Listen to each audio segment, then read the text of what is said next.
লক্ষ কোটি তারার মাঝে যেমন একটি চাঁদ, সৃষ্টিকুলের মাঝে তেমন নবী মুহাম্মদ, আমার নবী মুহাম্মদ, আমার নবী মুহাম্মদ, আমার নবী মুহাম্মদ।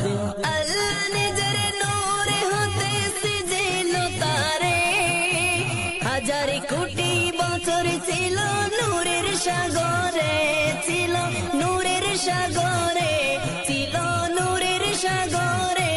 তিনি কায়নাতের মূল, নবী নূরের ওই পুতুল, তিনি কায়নাতের মূল, নবী নূরের ওই পুতুল। তাকে দিয়ে প্রকাশ হলো খোদার রব্বিয়াত, তাকে দিয়ে প্রকাশ হলো খোদার রব্বিয়াত।